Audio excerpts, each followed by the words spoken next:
Good evening, everyone. I'd like to call the meeting to order. Please rise for the pledge. I pledge allegiance To the flag of the United States of America and to the republic for which it stands, one nation, under God, indivisible, with liberty and justice for all.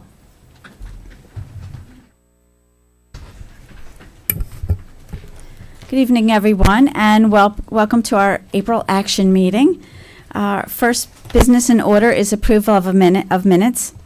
I will need a motion to approve the regular action meeting minutes dated March 29th, 2016, special meetings dated March 5th, 2016, and March 15th, 2016. We have the board work session special action meeting minutes dated March 8th, 2016, and executive sessions dated March 8th and 29th, 2016. Do I have a motion? Mrs. Scarpolino, do I have a second? Mrs. Seidel. Mr. Devereaux.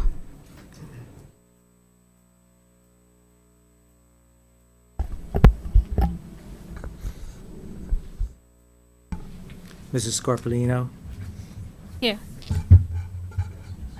Sorry, yes. Mr. Tomlinson. Yes. Dr. Dickinson. Yes to all. Mr. Goodwin. Yes. Mrs. Judge. I need to abstain as to March 8th, both the work session, special action meeting, and the executive session, as I was not in attendance. Yes to the rest. Mr. Robbins. Yes. Mr. Roth. Yes to all. Mrs. Seidel. Yes. Mrs. Matlack. Yes. Do we have any correspondence this evening? I have two pieces to tell you about. On behalf of the board, I sent a condolence card to Sarah Lipset and her family on the death of her mother. And on behalf of the board and Dr. Malash, on behalf of administration, have sent a letter to the Robbinsville School District on the tragic death of their superintendent.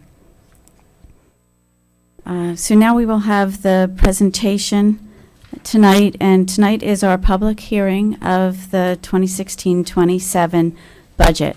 And so I will turn this part of the meeting over to Mr. Devereaux.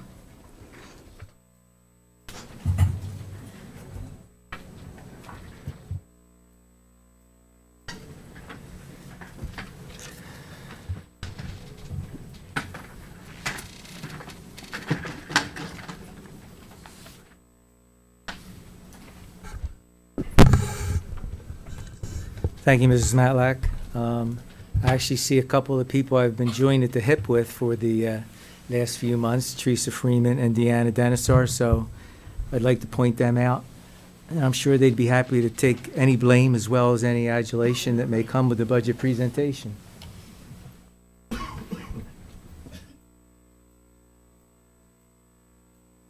So tonight we have the public hearing and the adoption of the 16-17 budget. Not quite the last step in the budget process, but as far as you are concerned, it is. County Business Administrator and the Executive County Superintendent have approved the budget. As required, the budget was advertised. It appeared in the Courier Post on April 18th. Copies are at your places. The 2016-17 general fund budget is $191,489,114. This is $8.8 million or 4.82% higher than last year. As you know well by now, it is this high due in part to the prepayment of lease purchase number 2, the boiler replacement project. Annualized over an 8-year period, however, budget expenditures have risen a minus 1.5%, even with the LP2 prepayment. The next slide shows the revenues supporting the budget. We are carrying over from the current year budget, 2015-16, to next year's budget, 2016-17, $6.1 million. This is the same amount brought over from 2014-15 to 15-16. We'll also be using $4 million of capital reserve. We used $1,975,000 in this year's budget, so this is an increase of $503,000. Capital reserve will be used as the local share to finance the 3 remaining SDA projects. We closed 14-15 with $5.2 million in cap reserve, used $1.9 million in the 15-16 budget, and are appropriating $2.4 million in the 2016-17 budget. This leaves a balance of $769,000. Tax levy will be $164,596,000. That's $5.4 million, or 3.43% higher than it was last year. Once again, on an annualized basis, this is about 1.79%. And having just reviewed a CPI the Department of Education uses dating back to 07-08, we are right in the thick of that annualized inflation rate. Broken down, $3.1 million is the additional amount that is derived from a 2% levy increase. $1,454,000 comes from the allowable healthcare adjustment. This is one of the few allowable adjustments and represents the average percentage increase of the state health benefits plan as determined by the Division of Pensions and Benefits. The adjustment is the increase in healthcare costs that exceed 2%, but not greater than 7.6%. That number last year was a little over 10%. Budget also utilizes $821,000 of banked cap, $569,000 from 2013-14 that will expire if unused, and $251,000 from the 2015-16 available amount of $545,000.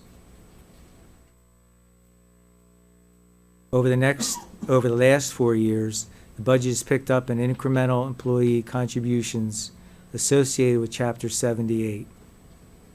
Now that everyone is fully phased in, those incremental increases that generated about $1.2 million a year have leveled off.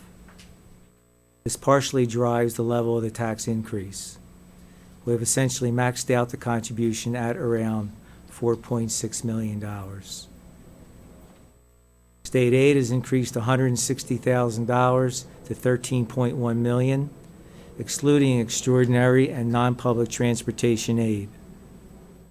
This is still less than the $16 million received in 2008-9, but more than the $7.9 million received in 2010-11. We're also picking up an additional $33,000 from the Special Education Medicaid Initiative. The budget reflects paying off lease purchase 2. On the revenue side of the budget, we are bringing in $2.5 million. This represents the amount in the escrow account and SDA reimbursements. Along with an appropriation of $586,000, this will pay off LP2.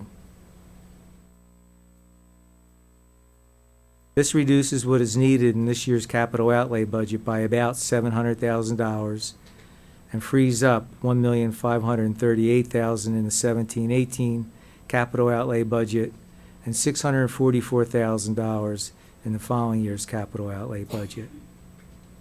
This will open up space to finance additional capital projects in the succeeding year's capital outlay program. After July 1, all that remains is LP1, and you can see those 2 remaining payments.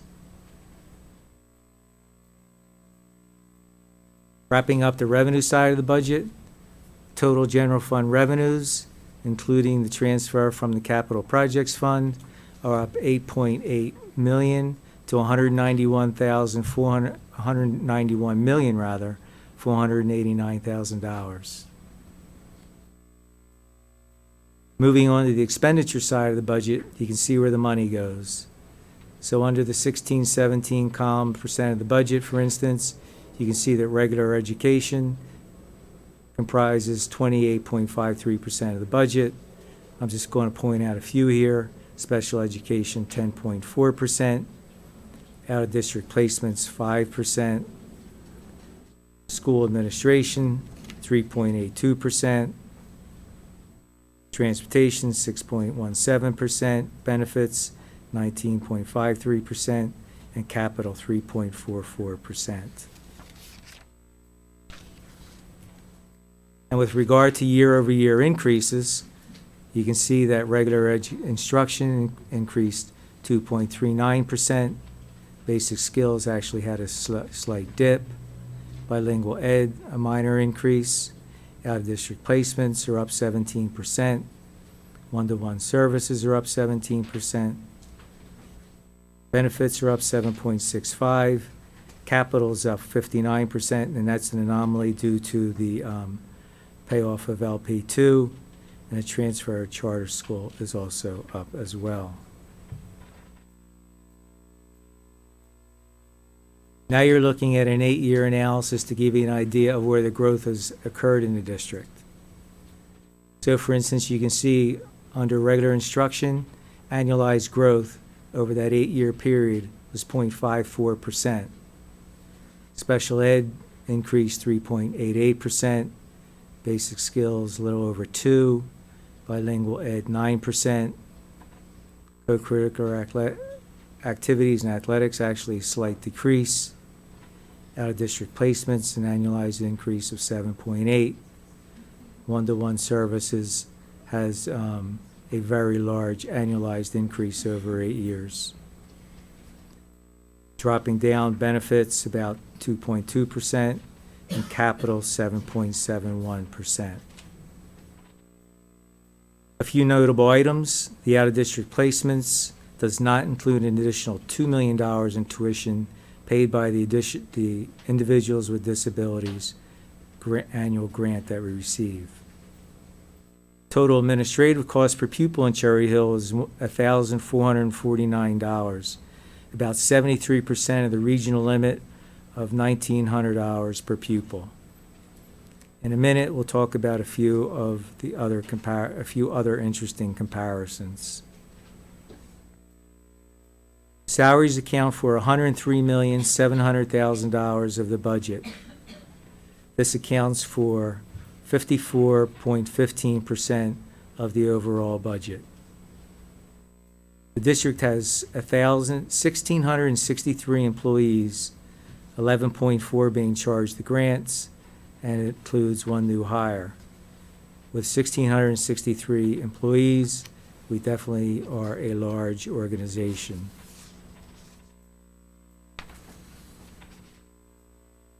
Some other notable items: employee benefits are $37 million. This includes Social Security, employer share, I should say, public employees retirement system contribution, unemployment contribution, workers' compensation premium, health benefits, and a few other items. And this represents 19.53% of the budget. So in total, 73.68% of the budget is tied directly to salaries and benefits. A major escalator in this year's budget is source for teachers. The 2015-16 appropriation for daily subs. This does not include long-term subs that are paid from salary accounts, is $1.2 million. Our revised appropriation for daily subs this year is about $560,000 higher, which means we had to find funds elsewhere in the budget. For 2016, we were budgeting $2 million, nearly $800,000 more for source for teachers and daily subs. And as noted a couple times, another sizable component of the budget this year is capital outlay. While normally in the neighborhood of $4 million, this year it is $6.5 million due to the L2 lease purchase to repayment and the size of one of our last SDA grants.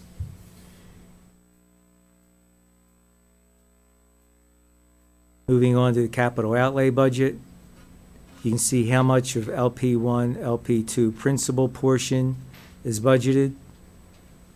With regard to the SDA assessment, which is for principal and interest incurred in the financing of grants, districts would argue that this should be restricted to administrative and organizational costs related to the financing of grants, and we should not incur this cost. The local share of the 3 construction projects will come from capital reserve. The SDA share of the 3 projects will be $1,652,888. We're also showing $100,000 for turf fields. This is significantly more than the township said that they would need for the 16-17 year. Any additional funds or some funds will be utilized to pay the district architect for overseeing the project. We're also purchasing, have $100,000 in there for the purchase of maintenance equipment.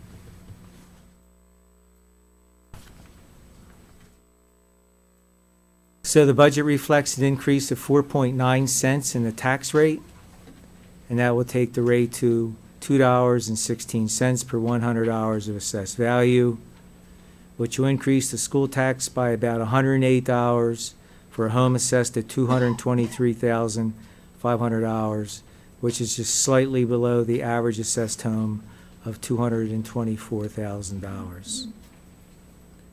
So the approximate tax increase is $108, and the 2 prior years it was $85 and $87.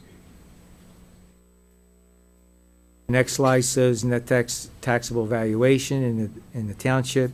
So you can see for this current year it's $7.6 billion, and you can see the impact of the reevaluation that occurred in 12 when on $7.5 billion went on the books in 2013. Regarding the debt service fund, Fund 40, principal and interest on our debt is $3.9 million. Of this $3.9 million, state aid will account for $1.1 million, and we have fund balance of $7,200, which means the amount to be raised through taxes is $2,794,417. As we've talked about a couple times, our outstanding principal and interest will be paid off in 18-19, our existing debt. You can see we have 3.9, 3.5, and 3.6 for total outstanding debt of $11 million. It's not uncommon that financial people coming in to do work at the district see the level of debt we have and are surprised by how low it is for a district of our size. In addition, some of you may remember that we saved $1.2 million in 2014-15 by refinancing debt.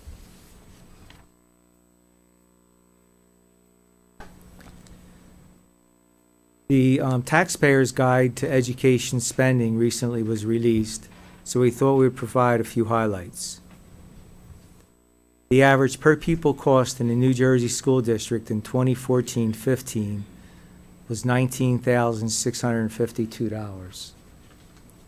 Per the Taxpayer's Guide for Education, Cherry Hill spent $17,605. The total budgetary cost for a New Jersey pupil, which excludes pension payments, transportation, out-of-district placements, capital outlay, and other costs that can vary widely among districts, is $14,736. The budgetary cost in Cherry Hill was $13,204. And let me reinforce that this is the number that DOE emphasizes, because I just mentioned it takes out the capital outlay, out-of-district placements, transportation, costs that DOE thinks can fluctuate very, very widely across school districts in New Jersey. As you know, Cherry Hill is categorized as a K-12 plus 3,500 students, and there are 103 districts in our peer group. According to the Taxpayer's Guide, in terms of budgetary per pupil cost, Cherry Hill is 26 of 103 in 14-15 at $13,204. The lowest actual cost amount per pupil is $10,465, and the highest actual cost per pupil is $20,472. The average budgetary cost per pupil for our peer group is $14,600, and the median is $14,135. And the budgetary cost per pupil state average for all operating types is $14,736, with the median being $14,490. So as you can see, we compare very favorably. Also, for informational purposes, we've inserted a slide showing the pattern of enrollment in the district over the past few years.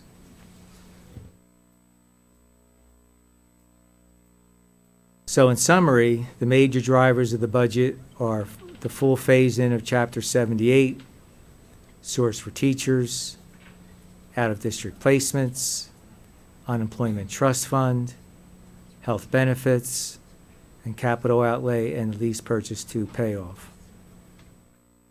And there are no program cuts. As stated, it's a 4.82% increase in the budget, a 2.3% increase in the school tax rate, and as you know, there is no vote on the budget. And unless anybody has any questions, that's my presentation.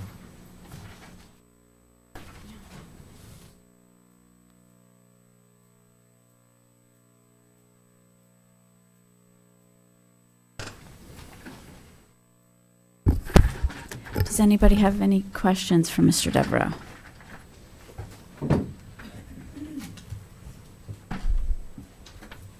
No?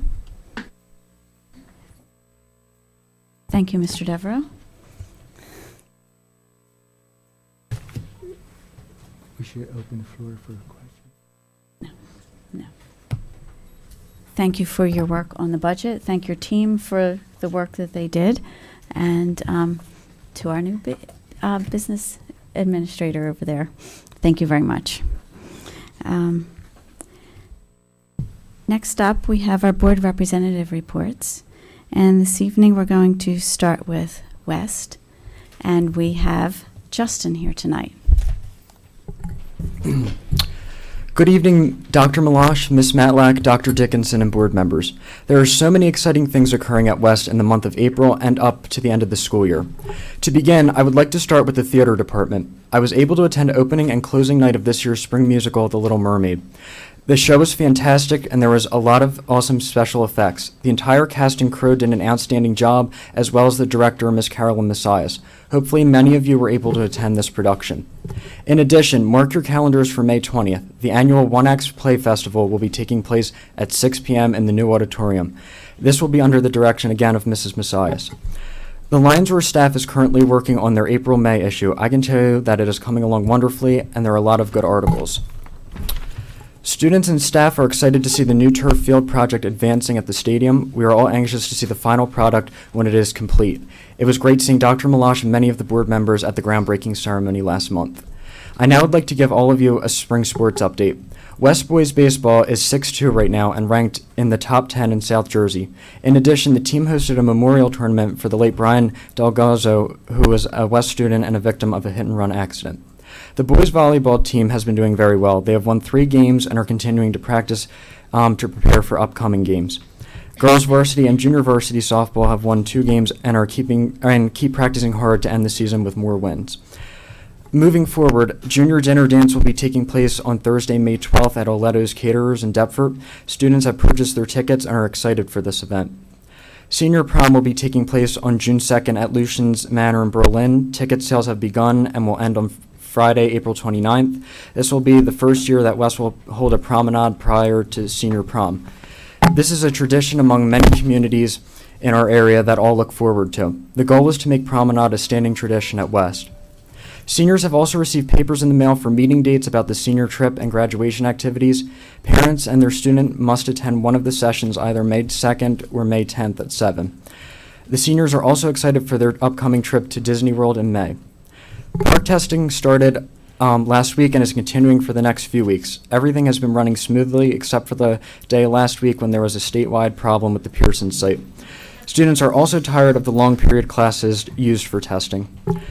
Students in the music departments are getting ready for the annual Music in the Parks trip. This year's trip will take place in Williamsburg, Virginia from May 13th to May 16th. In closing, in the packet of senior graduation information, attaches Board Policy 5127, talks about behavior and eligibility for participation in graduation activities. It also talks about voting information and registration, where the Board of Ed will provide a voter registration form describing the role of a citizen. I would briefly like to share with the board my role in this election process so far.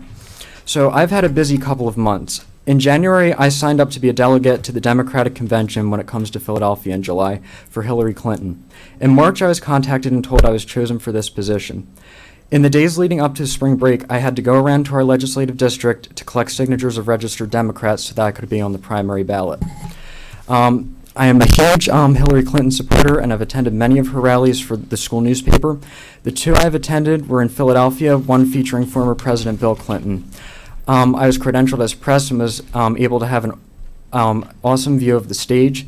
This past Thursday, I was invited by ABC's George Stephanopoulos, who I interviewed for the Lions Roar a few months ago, to attend Hillary's town hall on Good Morning America. I was able to sit in the audience and observe Secretary Clinton's interview.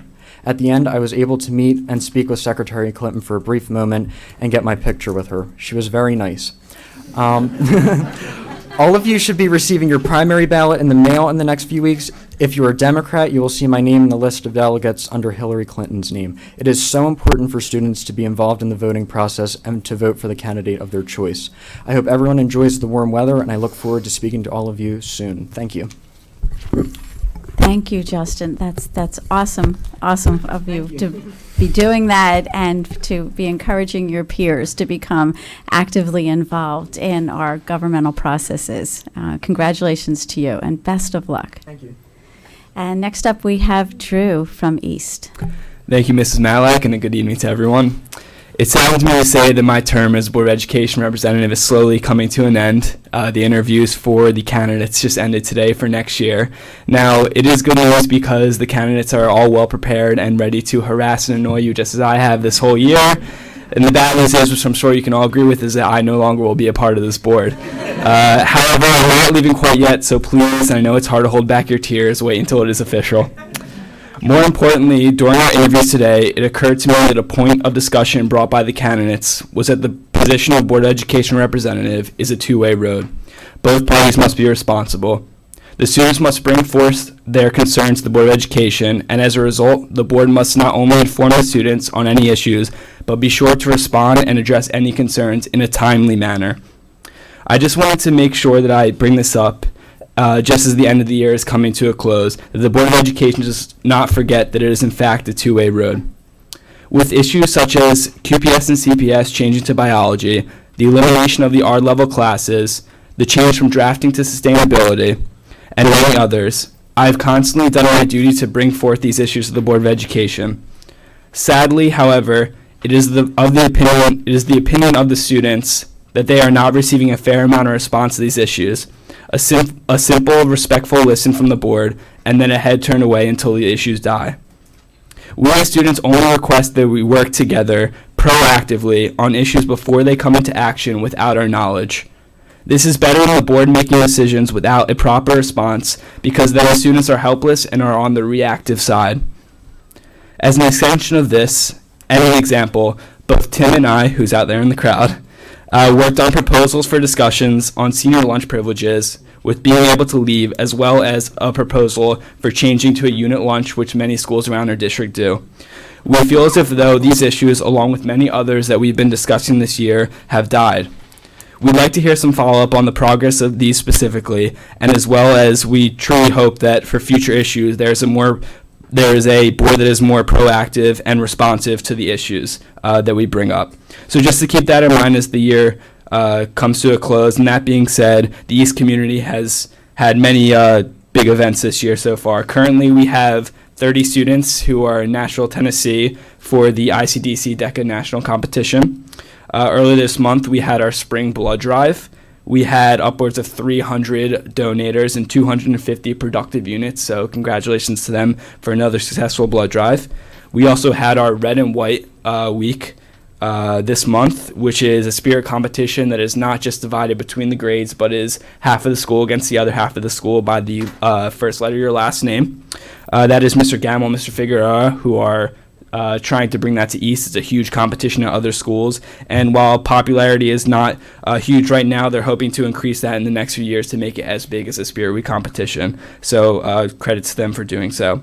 We also had our Mysteries competition where I saw Dr. Malash there. He watched me go up on stage and embarrass myself. I was part of someone else's act, and they were phenomenal. Mysteries is one of the greatest events that East brings to the community. So great job to the chair people who ran that and to the contestants who continue to make it such a successful event. Last but not least, on top of Eastside being named the #1 newspaper in New Jersey for 7 years straight, they were just honored and awarded with the Online Pacemaker Award, which is equivalent to the best in-state and if not better for the paper, but for the online issue. So congratulations to them for that and all that they do. Thank you very much. Thank you, Drew, for your report, and thank you for bringing your thoughts to our attention regarding the issues the students bring to us. As board members, we want to hear what the students have to say, and I'm a little disheartened to hear that the students don't feel that the board has responded.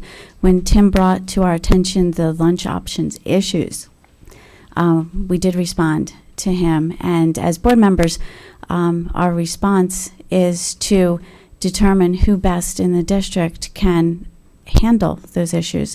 And for that lunch option issue, I asked administration, Dr. Malash, and the administrators to address it, which they did. They met with Tim, I believe you as well, Drew, and other students who were involved in the lunch options.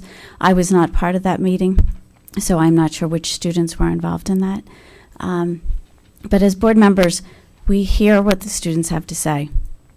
We take it to heart, and then we discuss which administrator can best address, or which department can best address those concerns.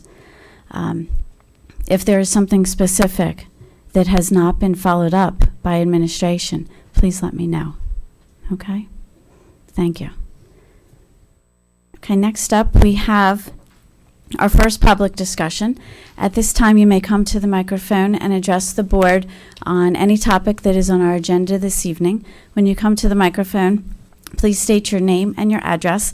You will have 3 minutes for your remarks. As a reminder, when you have 30 seconds left, you will see a yellow light, and when your time is up, you will have a red light.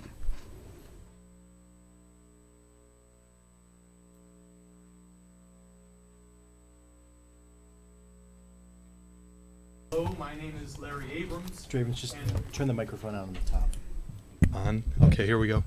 Hello, my name is Larry Abrams, and I represent the Cherry Hill West Cross Country Booster Club. Mr. Abrams, Yes. may I ask which item on the agenda you are referencing with your comments this evening? I wasn't aware that there should be. It's budgeting, athletic budgeting. It's not in the budget. Not in the budget? The budget's already fixed. Wait for discussion in the second public. Oh, was it second? Okay, there is a Okay. second public discussion Thank you. where you may address any topic you wish. If you could hold your comments and come back then. Thank you. Okay. Okay, yes? Please approach the microphone. Hi, Larry Wong, 134 Ashford Road. I just wanted to ask, in terms of the budget from the state, have we had any explanation as to why we do not get extraordinary or adjustment aid, which my understanding is those categories are given out by legislators or legislation, and my understanding of extraordinary aid is it's supposed to give us the amount of money that we are short from our 2008 levels. I believe we received 13 million this year from the state. I believe in 2008 we received 16 million. School Funding Reform Act says we're supposed to receive $29 million. So I was wondering if we have looked into why we have not gotten any extraordinary aid or adjustment aid. Thank you. Mr. Devereaux, are you prepared to address that question at this time? We actually do get extraordinary aid, and it's been in a area of about $1.5 million each year for the last few years. Is it supposed to meet the 16 though? Well, extraordinary aid is for high cost for special education. That is separate and apart from. Are you referring to equalization aid? Maybe one of those extraordinary categories. Yeah. Extra categories. Well, That is supposed to bring us to the 2008 level. I'll give you the thumbnail. The quick lowdown on that. Our uncapped extraordinary aid is about $29 million. Our total uncapped aid, or 27 rather, our total uncapped aid is about $29 million. Really, when all is said and done, the number that really should be looked at is about $16.5 million, which is the so-called hold harmless amount in 2008, 2009. Quoting a recent, not quoting, but paraphrasing a recent newspaper article, adequacy and school funding are largely theoretical exercises at this point in time and bear no reality to what actually goes on. So I think you're probably talking about the equalization aid, but we do get extraordinary aid, and it's been in the neighborhood of about $1.5 million for the last few years. I think that's probably what you're referring to. And that would, I mean, we could go down the whole school funding formula there, but I'll just leave it with our uncapped equalization aid is 27, our overall uncapped aid is 39, but the true number is really a hold harmless number, 0809, which is about 16.5. That's about the best it's ever going to get. We got 13, that's correct. Thank you, Mr. Devereaux. Anybody else like to approach the microphone at this time? Okay, seeing none, we will move on to the rest of our agenda. Before we do move on, I would just like to point out and to thank Mr. Jim Gallagher, who has been serving as an interim assistant superintendent for us, and this will be his last board meeting with us as his term ends this month. Mr. Gallagher, I want to thank you on behalf of the board for the work you've done for us this year. You've come in, with your past experience and your knowledge of the district to help us get through this period almost seamlessly, and we appreciate that. We also appreciate the work that you've done on the policies for us. I know it is not complete, but you have gotten us to a point and beyond where we are on schedule for the adoption and ready to go online with everything this summer. So we appreciate all the work you've done on that, and thank you. And thank you for your time here. Thank you for the opportunity. And now we will move on to the superintendent comments. Dr. Malash. Thank you, Mrs. Matlack. I, too, would like to start by thanking Mr. Gallagher. Mr. Gallagher returned to Cherry Hill after his retirement a few years ago to serve as the interim principal at Rosa. He spent about 6 months at Rosa, and then he spent a year as the interim principal at Johnson Elementary School. For those of you that know Mr. Gallagher, had the opportunity to work with Mr. Gallagher or see him as a biology teacher or as an assistant principal or principal, for him working at Johnson was the first time he was the principal of an elementary school. I've had the opportunity to know Jim over the course of the last 13 years, and to see his perspective and the change and his mindset about who he is as an educator and what he did was absolutely phenomenal. We have really benefited from him and the work that he's done, especially during the course of the last 6 months. He's provided needed hands, he's provided an incredible perspective, and he's been a sage for all the new principals and the new administrators that we have in the district. Jim is not new to Cherry Hill when he returned. Jim's experience in the Cherry Hill public school system spans honestly more than 50 years because Jim grew up here and graduated, went through the schools, graduated from here, and spent his professional career before his retirement here in Cherry Hill. So I'm just incredibly grateful to Jim, incredibly grateful to his wife Lynn, to his daughter and to his grandchildren for allowing him to share his time and his efforts with us. He truly is child-centered, and he forced us all to think in different ways about what we could do to benefit kids. So Jim, we wish you the best of luck and thank you. We've also told Jim, and he has done incredible work with the policies, and we're on a path to completion, that just because we can't pay him after Friday doesn't mean he can't come back after Friday. We will always have a spot at the table for him. So thank you, Jim, for your work. It really is an incredibly busy time. Mr. Green and I have the chance to meet once a week just to talk about things going on in the district and do some planning and look at what's going on. And springtime in Cherry Hill is incredibly busy. Even though there was a little bit of delay this spring with the cherry blossoms blooming down along Chapel Avenue, they certainly were full and vibrant. After the storm we had a little while ago, I'm not quite sure what it'll look like later tonight, but we did have the opportunity to enjoy that. But like so many things, as this year starts to reach a crescendo as we enter May, and Sunday is May 1st, which is crazy. And I look at the two boys and Tim sitting in the audience, who have been at all of these meetings during the course of the year, as they've had a chance to build a relationship with the board members, as they've represented their peers, they've represented the kids throughout the district, and to see as they've grown just during the course of their senior year. An incredibly exciting time, an incredibly busy time, and at times a very stressful time for everyone is springtime because of what we do and all the activities that are going on. I encourage everybody to take the time to reflect on what's been accomplished thus far this year. Talk to your children. What do they expect to accomplish by the end of June? Where do they want to be at the end of this academic year? And where do they want to prepare themselves to be for the beginning of the next academic year? Whether it's as a student here in Cherry Hill or at American University, University of Michigan, wherever everybody else is going. So take the time to discuss that. Lots of activities have been taking place. The boys talked about some of them. I do want to highlight the Volley for Support event that took place a few weeks ago over at High School East.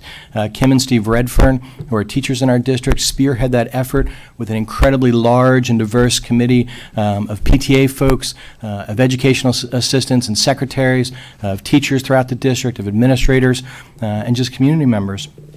This event is absolutely phenomenal. It truly is a district-wide event, and this year they raised more than $50,000 for juvenile diabetes. So it really is something that kind of brings the entire district together. So I'm grateful for everyone who participated. This Saturday, you'll have an opportunity to participate in a wonderful community event in the Earth Day celebration that will take place at Croft Farm.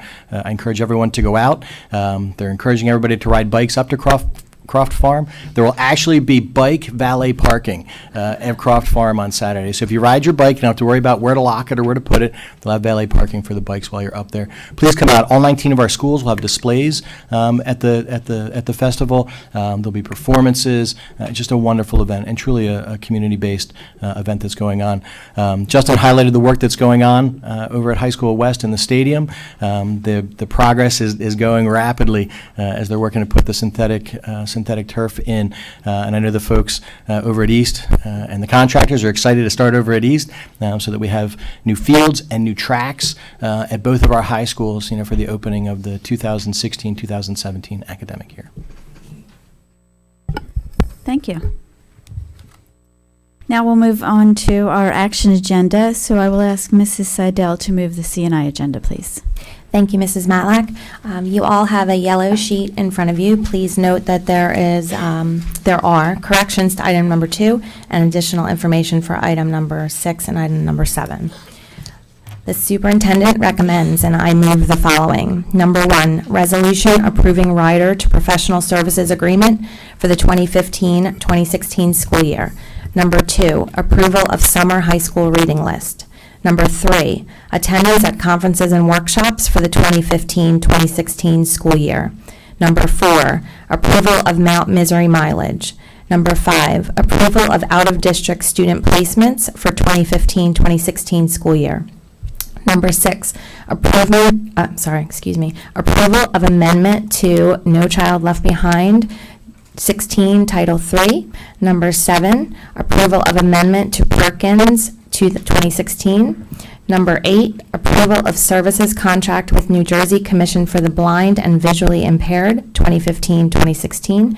Number 9, approval of special education agreements for the 2015-2016 school year under $17,500. Number 10, approval of professional development agreements for 2015-2016 school year for professional development services under $17,500. And number 11, resolution approving services agreement. May I have a second? Mrs. Judge. Any questions or discussion? Okay, seeing none, Mr. Devereaux. Mrs. Seidel, Yes to all. Mrs. Scarpolino, Yes to all. Mr. Tomlinson, Yes to all. Dr. Dickinson, Yes to all. Mr. Goodwin? Yes. Mrs. Judge? I need to abstain as to item 3, letter B, which is my name on page 6. Yes to the rest. Mr. Robbins? Yes. Mr. Roth? Yes to all. Mrs. Matlack? Yes to all. Dr. Dickinson, will you move the B and F agenda, please? Thank you, Mrs. Matlack. The superintendent recommends, and I move the following. Number 1, financial reports. Number 2, resolution for the award of bids. Number 3, resolution for the award of transportation. Number 4, adoption of the 2016-2017 budget. Number 5, maximum travel expenditure. Number 6, motion to approve use of capital reserve to fund school development authority approved projects. Number 7, resolution approving dental plan with Delta Dental of New Jersey, Inc. Number 8, resolution approving contract between the Cherry Hill Board of Education and certain landscaping vendors. Number 9, resolution approving E-rate purchase agreement between Cherry Hill Board of Education and E-Plus Technology, Inc. Number 10, acceptance of donations. And there are 2 additional supplemental blue sheets that were handed out that are in addition to what's on the agenda, and a clarification of the item number 9. You have the budget document.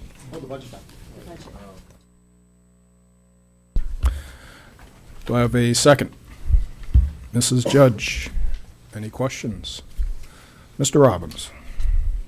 Well, since this is the formal budget hearing, it's more of a statement than a question.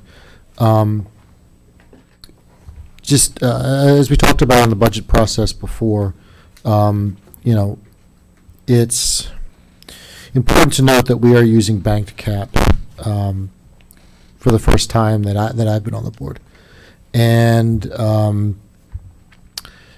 that's serious. I mean, that means there's a significant amount we're not going to be able to recreate next year. You don't get that back. We have a little bit of bank cap left, but not much. As a result, next year's budget cycle is going to be very, very challenging.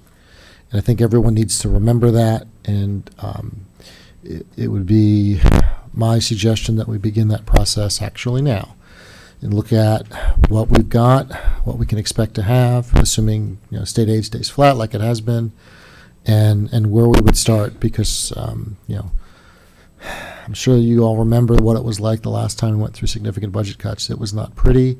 I want to be honest with folks. I want to be as transparent as possible with folks so that, when we get to this time next year, while we may not be very happy with the result, at least everyone was adequately informed. I think that's very important. By the way, I did look up the name of the category that Mr. Wong was looking for. It's adjustment aid, and we don't get that. Thank you, Mr. Robbins. Anybody else? Questions? Seeing none, Mr. Devereaux. Dr. Dickinson? Yes to all. Mr. Goodwin? Yes. Mrs. Judge? I need to abstain on the bill list regarding the Cooper Health System. Yes to the rest.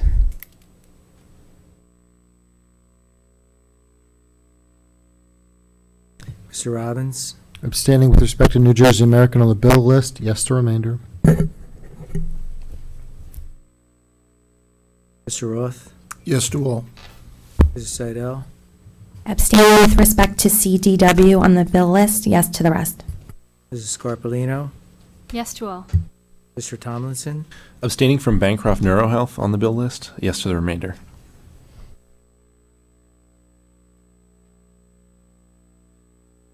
Mrs. Matlack? Yes. Mrs. Judge, will you move the HR agenda, please? Yes, thank you, Mrs. Matlack. The superintendent recommends, and I move the following. Number 1, termination of employment certificated. Number 2, termination of employment non-certificated. Number 3, appointment certificated. Number 4, appointments non-certificated. Number 5, leaves of absence certificated.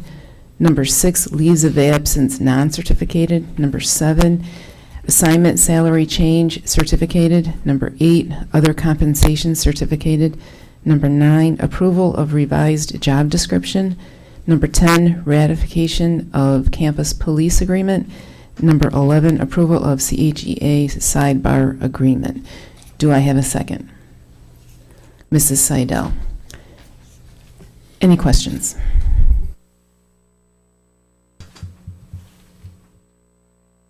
Seeing none, Mr. Devereaux. Mrs. Judge, Yes to all. Mr. Robbins, Yes. Mr. Roth, Yes to all. Mrs. Seidel, Yes. Mrs. Scarpellino, Yes to all. Mr. Tomlinson, Yes to all. Dr. Dickinson, Yes to all. Mr. Goodwin, Yes. Mrs. Matlack. Yes. On the HR agenda, we just officially appointed our new business administrator, Lynn Sugars, and Dr. Malash would like to say a few words.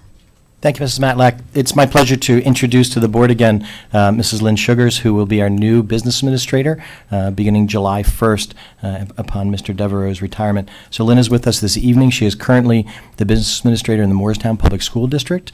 Prior to that, she had served as the business administrator in Woodbury, and she had served in Medford Lakes. And why is the last one? Southern Region. I could not come up with Southern. And Southern Regional prior to that. She's been in public education for more than 20 years. She's a CPA by training. Originally worked in the field as a CPA before getting into education. We are thrilled that she is joining us. She has also served as the interim superintendent twice in Morristown in the past few years. She has an extensive background both in facilities as well as the financial side. So I'm thrilled to welcome Lynn. And Lynn, if you want to say a few words, you certainly may, and then come back up and meet the board again.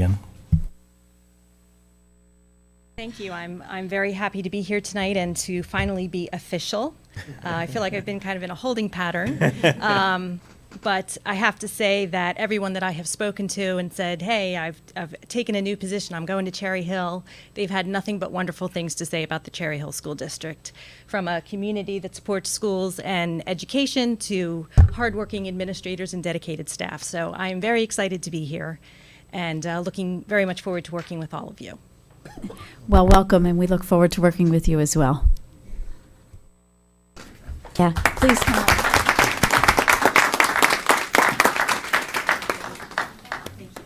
Welcome aboard. Welcome. Good luck.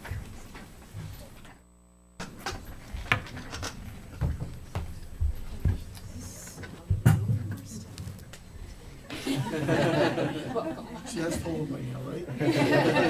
Welcome.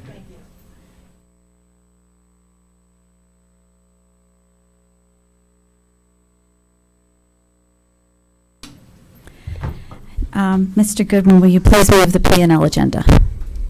Yes. I do want to point out that we are going to remove under the, if I can find it here, under the HIB, under item 3, we're going to remove 15-1632. We will address that one on a later meeting. So we won't be voting on that today. We're going to go back into executive session, and then we will come back into public, but we are tabling it for right now. Okay. We will come back into public after the meeting to address that issue. Okay. But we will not be voting on that currently. So with that, I want to go back here. All right. This superintendent recommends and I move the following. 1, second reading and adoption of revised policies. 2, first reading of revised policies. And 3, approval of harassment, intimidation, and bullying decisions. Do I have a second? Mrs. Judge, are there any questions?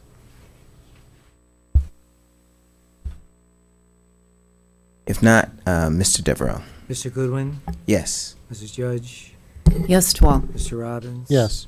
Mr. Roth, Yes to all. Mrs. Seidel. Yes. Mrs. Scarpellino, Yes. Mr. Tomlinson? Yes. Dr. Dickinson? Yes, all. Mrs. Matlack? Yes. We have no strategic planning items this evening on our action agenda, so we'll move into our second public comment. At this time, you may come to the microphone and address any issue. You will again have 3 minutes for your remarks. Please state your name and your address. Since we have students in the audience this evening who I'm assuming would like to speak, I would ask the audience to please allow the students to come up to the microphone first and address the board. Are you still a student, Tim? I am. Okay. Last I checked, but I still have homework tonight, so I am still a student. Then you may come up first. Tim Intellisano, student representative to the Board of Education. I hate to be like a Republican debate here, but since my name was invoked in an earlier statement, I would like to comment on that. There was a miscommunication, and I think we did address that briefly before the meeting. I did get word about that from Dr. Morton, but was actually told to keep it private. So that information was not shared with Drew, that I had received the follow-up because I was told that I could not share that information, Well, at least not. Thank you. So Thank you for letting us know that it was followed up. it was followed up, and I don't want him to also look like he No. didn't follow up. It was, no. We appreciate Drew's comments. It was a miscommunication on our part. Thank you. Certainly. So before I start my remarks, I would like to congratulate Justin here on being being a delegate to the Democratic National Convention. Tim, just so you know, your time has started, okay? Oh no. I have a clock now. This Just is an wanna play. adjustment. I just want to say I was proud to be his 38th signature, though I do feel the burn, and we are a little different in that category, but I wish him all the best. It couldn't have happened to a better kid. I do have a serious matter. I can be serious. It is possible. Last meeting, we were informed that the new 9th grade summer reading book was Jane Eyre. And you can ask my mom. I don't know why it's been bothering me so much, but it has. And I did want to address that. That is a very, very hard book to read. And I am in English 4 AP, and I will tell you that SparkNotes got the better of more than half of my class, probably 3/4. It was a 430-page monster. And I know with the elimination of many of the R-level classes and with still trying to push kids forward, I do worry that kids could be turned off a little bit to taking those H and AP track courses if they're thrown into high school with such a hard book. And of course, this doesn't affect me. I'm a senior. I'm getting out of here. But I do worry about the future of that because I know I talked with the English teachers in our building who heard that that was going to be the new 9th grade summer reading book for honors. And there was a little level of concern with that. It's a heavy book, and it took a long time to read. I don't need to remind anyone who takes English 4 AP about that. So I would certainly like to just air my concern on that. That probably one of the first times I've complained this year. So I'm very sorry about that. I have enjoyed working with the board, and I will be talking to you all next month, so thank you very much. Thank you, Tim. Are there any other students?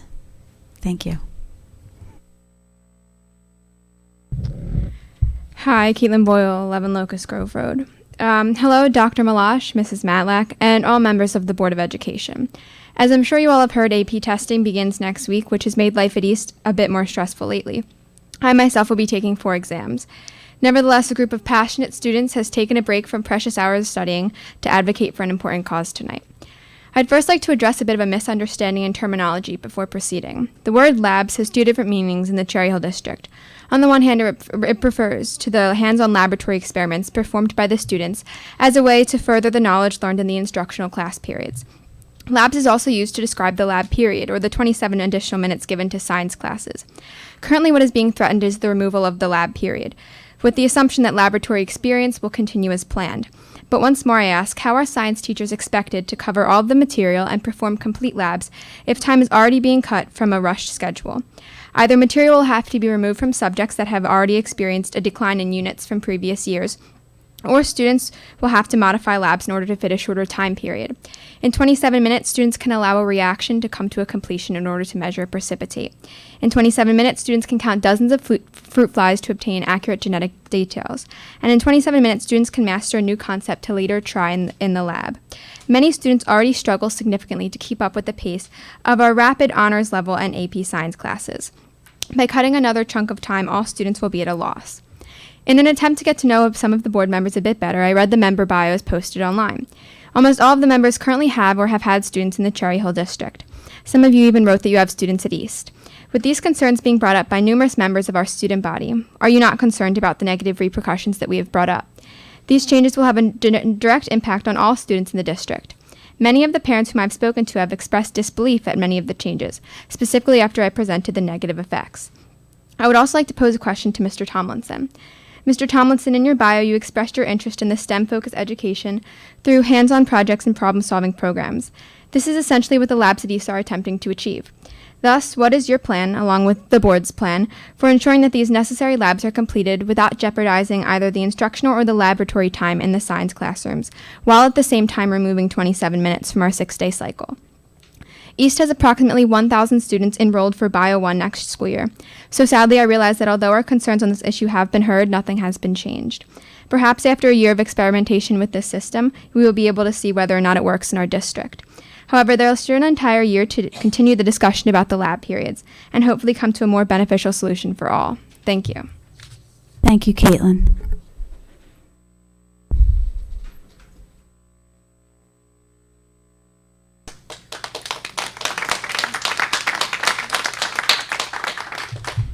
Kevin Chen, 10 Lisa Lane. Good evening. I'd first like to thank Caitlin for explaining that while we're technically cutting lab periods, you're still essentially cutting labs because you're limiting the time in which we're given to do them.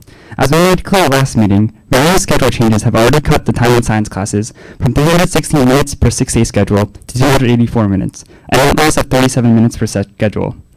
As a result of these cuts, electrochem and nuclear chem had to be removed from the Chemistry 1 curriculum and is now taught in Chemistry 2, straining the already busy AP schedule. And as a result, this year we had to have take-home tests as opposed to traditional tests in school. What I'm proposing now is that we remove another additional 27 minutes from every single lab cycle. But what I have to ask you is, what are we going to remove by removing the 27 minutes? And the answer is labs. Now, why are these labs so important to our success? In general, labs teach essential problem-solving skills that improve our ability to think. Unless we play with becoming a massive sheep, knowing how to think our way through a problem is the key to success. Now, especially to those interested in STEM fields, knowing how to properly and safely conduct a lab is an essential skill that can only be learned through experience. Now, we have a short anecdote about how labs benefit East as a school outside of a purely academic standpoint. This year, my partner and I placed first in the event Chemistry Lab at the Regional Science Olympiad, an event that consists of, as you can guess, based on the name, a chemistry lab. We were asked to determine the percent composition of copper in a penny through the collection of hydrogen gas. A complex process involving multiple steps, including reacting a penny with hydrochloric acid, capturing the gas over water, adjusting the internal pressure by removing the pressure of water, then using the pressure of hydrogen collected, and the gas laws to bring it all back to the mass of copper in a penny. Now, despite the complexity, we were able to finish it quickly and efficiently. Why? Because we've already encountered such a lab in the chemistry courses. Had it not been for this exposure, we definitely wouldn't have done as well at this competition. And also, even at national organizations, such as the U.S. National Chemistry Olympiad, recognizes the importance of labs. For this competition includes 2 lab practicals when determining the best chemistry students in the country. This past weekend, I and one other student had the honor to attend this event. And the lab practicals were an iodine clock reaction and a titration to determine the proticity of an acid, both of which we had done at East before. Thus, I was confident with my results. So why should we put Cherry Hill students at a disadvantage by removing our time for labs? East is a community of scholars striving for excellence in all that we do. But how can we strive for excellence in science if the program keeps undergoing cuts? Thank you, Kevin.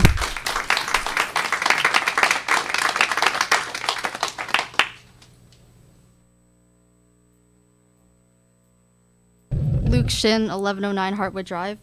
Hi, my name is Luke Shin, and I'm a freshman at East, currently in Quantitative Physical Science, QPS.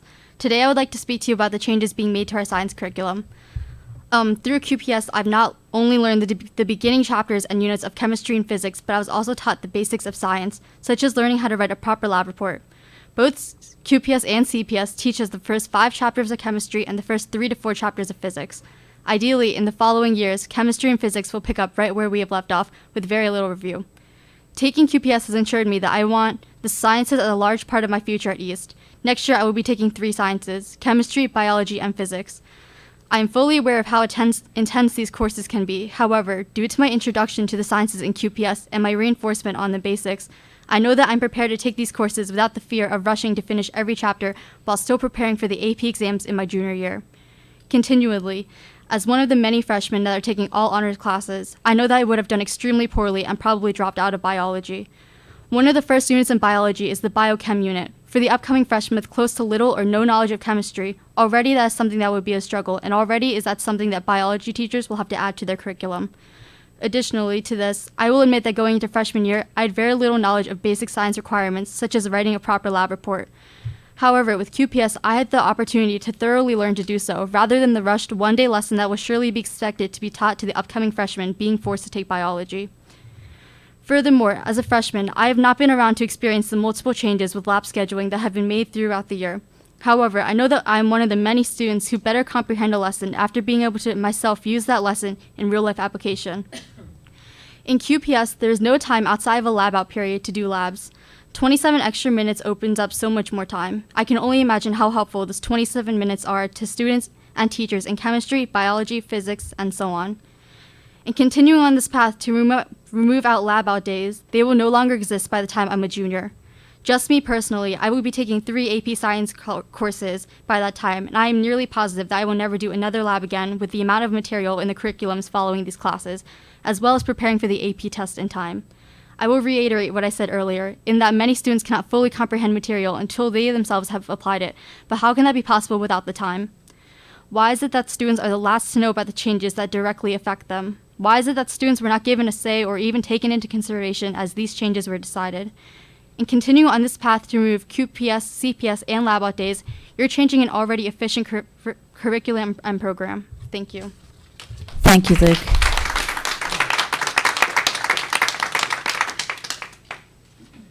Are there any other students who would like to speak?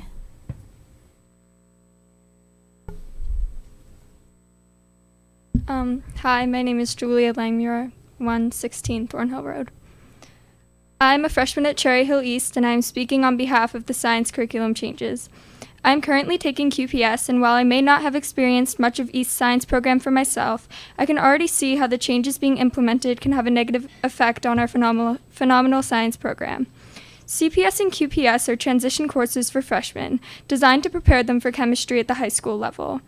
In these courses, we are learning material that was not covered in middle school, but will need to be known by the time we take Chemistry 1. The removal of QPS and CPS classes will mean that Chem 1 teachers will need to focus more of their class time on teaching topics that could have been mastered in QPS or CPS, rather than covering new material. Although one of my main goals is to allow freshmen to have the proper transition into the science program at East, another major issue is the effect that the curriculum change on the upperclassmen. One of the benefits of CPS and QPS courses is that students are in a classroom shared with other freshmen, but this advantage will be taken away when sophomores and juniors who still need to meet the biology requirement are mixed in the classrooms with the freshmen. After taking QPS or CPS, students are encouraged to move on to Chem 1. This means that East will have 9th, 10th, and 11th graders enrolled in bio for the upcoming school year. I would like to point out that 9th graders and 11th graders are in 2 very different positions in their academic careers. Freshmen are just beginning to be introduced to the atmosphere at East, while juniors are already preparing to move on to college. QPS and CPS are also beneficial to freshmen because these courses allow students to discover their interests in the sciences. As freshmen, we need QPS and CPS courses to allow us to explore our interests in the sciences so we can gain an idea of the future sciences we may want to study before choosing which level and which course we would wish to take. One semester in QPS is focused on chemistry while the second is focused on physics. Requiring all freshmen to take biology first takes away from the opportunity for freshmen to learn about multiple sciences in 1 year. The removal of these freshman courses, along with the potential removal of the lab period, will make it even more difficult for teachers to cover all of the material on time. Many AP and honors science courses at East are already crunched for time, and all classrooms need the additional 30-minute period in order to complete labs in class. Without this lab period, students will only be able to perform simple lab experiments due to the limited time available in a regular class period. I know that these curriculum changes are being made in a way that the board hopes will benefit future students, but I think it is most important that we provide the proper transition for freshmen coming into the science program. And a majority of East students agree that QPS and CPS provide that transition. Thank you. Thank you, Julia.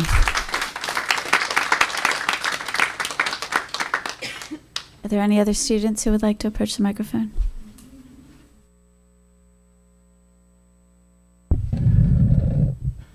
Hello.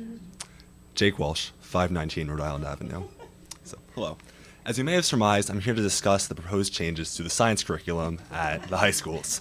So essentially, namely plans to eliminate lunchtime labs and also to remove QPS and CPS in favor of making biology a freshman class.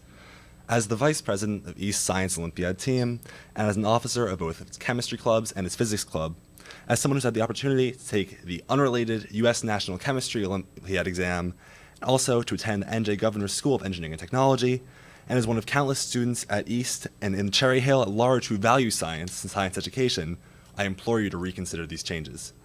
At its heart, science is not an esoteric collection of disconnected facts and equations. It's a school of thought, a principle we can use to attain a clear understanding of the world around us. Most fundamentally, the idea that ideas are tested by experiment. Without regular laboratory work, or without ample time to balance both theoretical and experimental learning, all of the science classes at both East and West will universally suffer in quality. Moreover, without QPS and CPS, students will be thrown into biology, a class for which most sophomores are largely unprepared, let alone freshmen. QPS and CPS provide the foundation in basic scientific theory and the physical sciences, stoichiometry, and fundamental Newtonian mechanics necessary for success in the science department at large at both high schools. All those opportunities I mentioned have propelled me to where I am today. In the fall, I'll be lucky enough to attend the University of Chicago and study chemistry and mathematics. But I would most definitely not be where I am today without the support of the science curriculum, without the support of countless teachers, and without the support of just fundamentally a great department, but which has the time necessary to work on it. When I took AP Chemistry last year, we only had a handful of take-home tests for the course of the year. Now, given the fact that labs have been removed from a different period to lunch, every single test in AP Chemistry is take-home. Universally, the science classes at East and West are suffering in quality, they're eliminating topics, they're cramming things in, and essentially the foundation upon which I built my success, it's not something I want to see crumble beneath the feet of underclassmen and future budding scientists of Cherry Hill. Thank you. Thank you, Jake.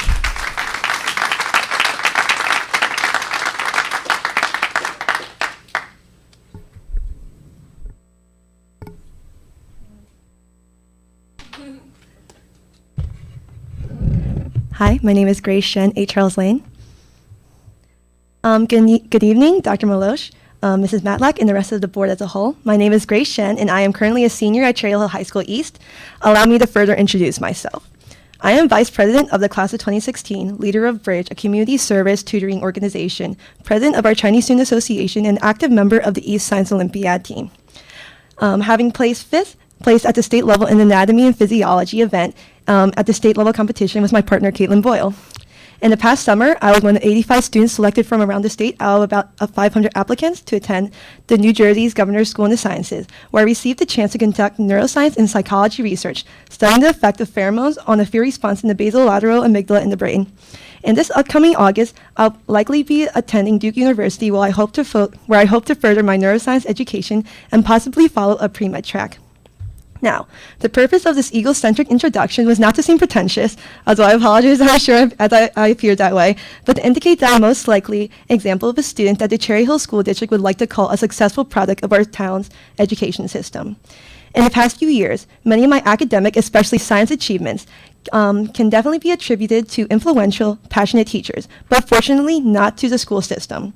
In the past year, I have seen lab time, as Caitlin mentioned and explained, be cut down by half an hour each cycle. While this might not seem like a significant quantity of time, over the course of 9 months, it has taken a toll on our science department. As Kevin also mentioned, this year, the chemistry department was forced to administer all take-home tests rather than in-class tests because of this ostensibly small change. And from talking with many of my peers currently in Chemistry 2AP, very few feel prepared for the upcoming AP test because they never had the class time to stimulate an actual test-taking environment the entire year. The removal of an additional half an hour will cut down lab time, which is the heart and soul of the science department. is when students get to apply what they learn in lectures, understand the true magic of science through titrations or viewing live specimen under a microscope. After attending governor's school this past summer and meeting students from across the state, I've learned how fortunate I have been to have had access to such resources, as only select other schools have had the same opportunities. Lab applications have inarguably been a pivotal factor in my passion for science and biology as a whole, and removing labs will downgrade what was an excellent science department to a mediocre one at best. I'll be leaving the Cherry Hill School District this year, so theoretically these impending changes will not influence me at all. However, the science department has influenced me so instrumentally, molded me into who I am today, and greatly saddens me to see such a debilitation in our science department. I hope you please listen to what I've had to say, my opinions, and thank you for letting me speak today. Thank you, Grace.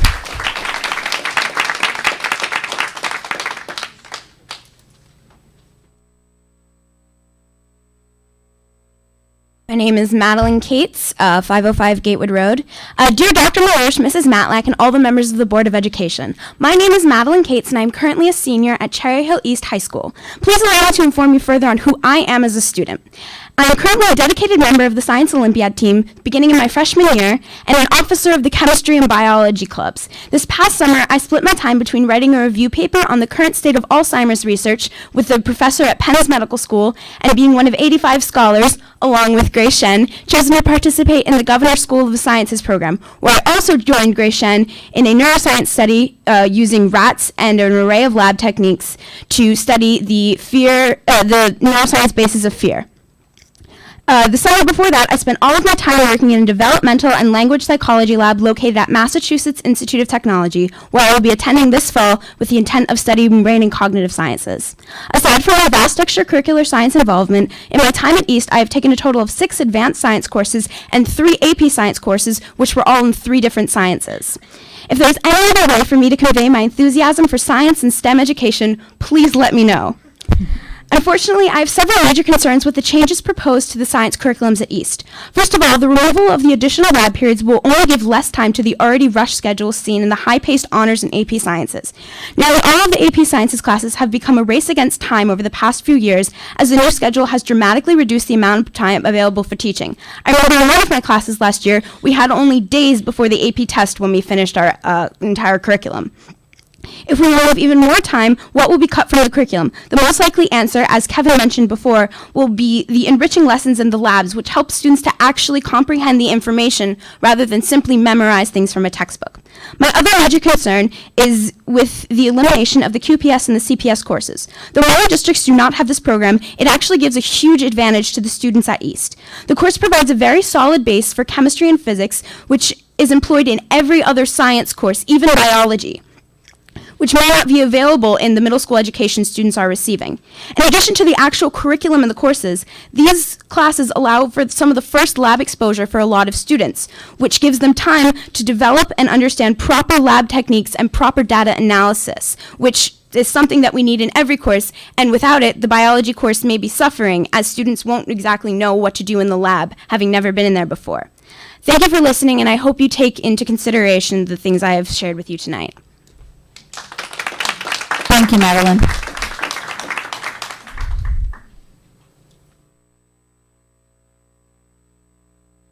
Elise Goldstein, 217 Hadley Drive. This is going to be very brief, but I'd just like to reiterate upon what the other science students from East have emphasized upon. So, as a very active student, both in and outside of Cherry Hill East, Vice President of the class of 2017, Blood Drive Chairperson, and a coxswain for South Jersey Rowing Club, the extra 27 minutes that are given once a cycle to the science students is very necessary in order to be actively prepared for the AP test, which is coming up on Monday.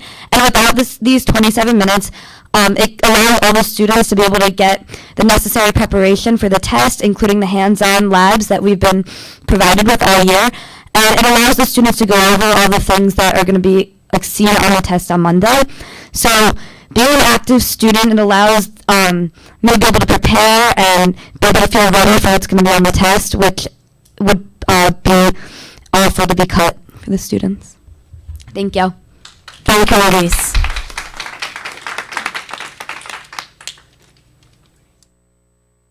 Hi, Allison Skloff, 704 Crestbrook Avenue. So I'm in chemistry 2AP this year, and as Lee said, our test is Monday, and we have been cramming.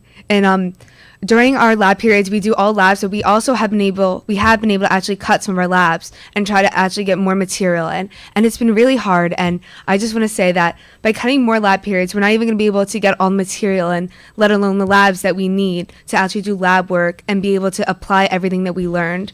And so I agree that we should not be cutting labs. Also, for cutting QPS and CPS, I took BioH as a sophomore, and I love science, and I feel like I excel in it. And I struggled through BioH, and I feel, though, as freshmen and some freshmen who feel like they have to take honors and have to take honors in science, that they're going to take BioH and they're going to struggle, and it's going to curve them away from science. And I don't think that is fair to the freshmen as they go through their high school years to have to do that. So thank you for listening to me. Thank you, Allison.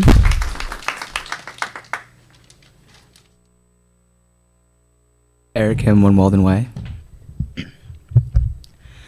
So as many of my peers reiterated, we're all here to support our science program.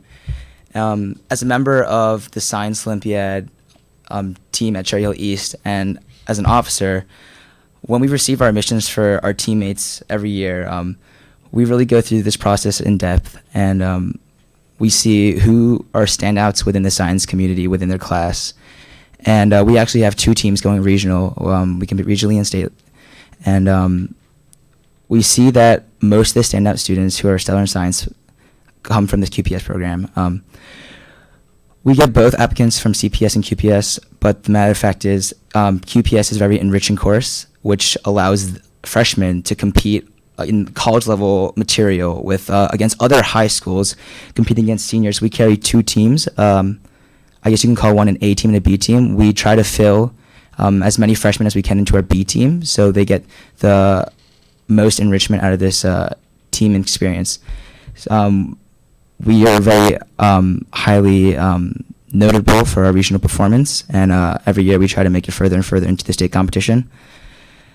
But it just so happens, statistically speaking, all of our team members come from the QPS program, and this is because it is such an enriching program, and that allows the students to really take advantage of what we have and what they're given, and really show it the use. And another thing I'd like to point out is myself, I'm very computer science oriented. I'd like to go to college and major in computer science. And I was really delighted to hear that this year was the first year that we actually had an introductory to the computer science program. And actually next year, we'll also have an AP computer science program, which I am grateful to hear. But when you think about it, when I tried to apply to get into the AP CS program, because I did not take the intro to CS program this year, I had to prove that I was eligible to take this AP program, because the intro program is a prerequisite. So when you think about it, why is QPS not a requirement for chem when something as so little as computer science, which many people and many professional people teach themselves at home, a prerequisite for an AP course? And I just like to put that out there for food for thought. Thank you. Thank you, Eric. Are there any other students who would like to speak? Okay, seeing none. Just 1 minute. I would, Drew's comments gave me pause to think when all of you were up here. And we do follow through on what you bring to us. But I realize that you don't always see that, if you come to one meeting. And so I've been remiss as board president by not pointing out how that is being followed up. So in this case, when something is brought to us by concerns by the students or parents, it is either discussed in committee or it's discussed with administration. In this case, since this is, science labs and administration has explained to us previously, I'm going to ask Mrs. Seidel, who is the C&I committee chair, to just ask the administrators to briefly go over with the C&I committee the administration's reasonings for what we are doing and what we plan to do.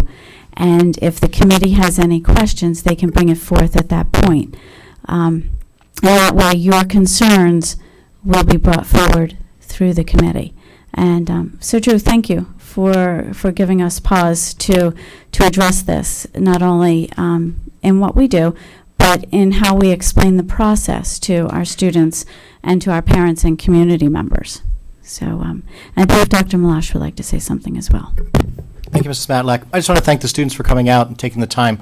I know that to be here means that you are not someplace else. And for all of you, the way that you describe your academic programs, it's probably home studying or preparing for the upcoming exams. So I am grateful. You are all incredibly articulate and very passionate about what you spoke about this evening. And again, for that I'm grateful. Just a little bit of background, the change in the science class and what the introductory class should be for freshmen is a discussion that began formally in the fall of 2007. So it's something that over the course of 7.5 years, there are a variety of committees that met at the district level within the buildings, that go through. Dr. Mahan, if you wave your hand. So Dr. Mahan's over here taking notes as you all spoke. Dr. Mahan is the director of curriculum for the district. She's the one that is working with the curriculum committees that have met during the course of the last 1.5 years, and then will continue to convene during the course of the summer and into the next academic year. So we are grateful for what you talked about. We are grateful for you sharing your perspective and taking that information in to then take back and inform what we do. Our goal certainly is always to improve the academic program that we have and to provide more and better opportunities for all of our students. Some of that, I will tell you honestly, involves a change in instructional practice and what goes on in the classroom and how things are approached.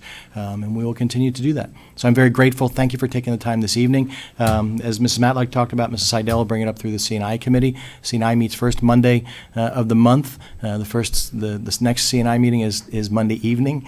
On the 2nd, I don't know that there'll be a long discussion because of the agenda that's already set for that, but we'll continue into June as well as then in August again it'll reconvene. All right, so thank you guys. Thanks all of you for coming out. Yes, thank you. At this point, we're still in second public discussion, so if there are any other parents or community members who would like to approach the microphone, now is your time to do so.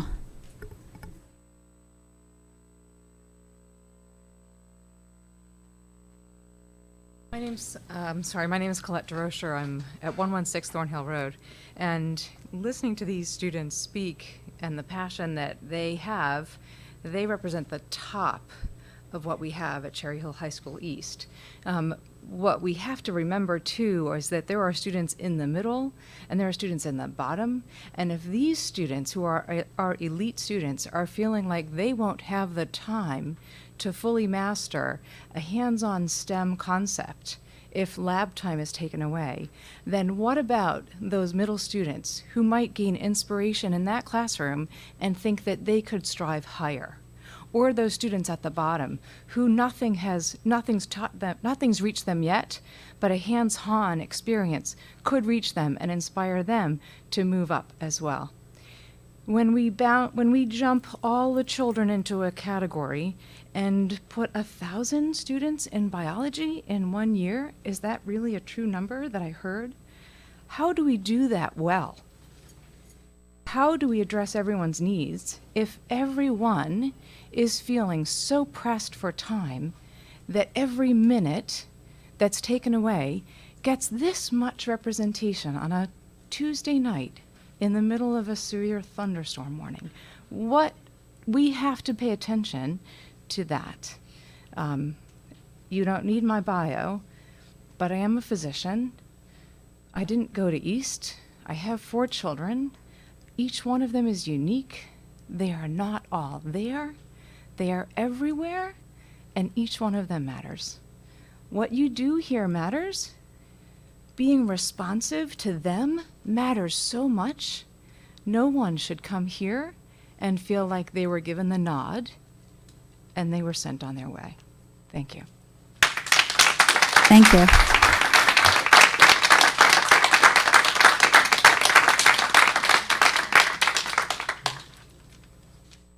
Would anybody else like to approach the microphone?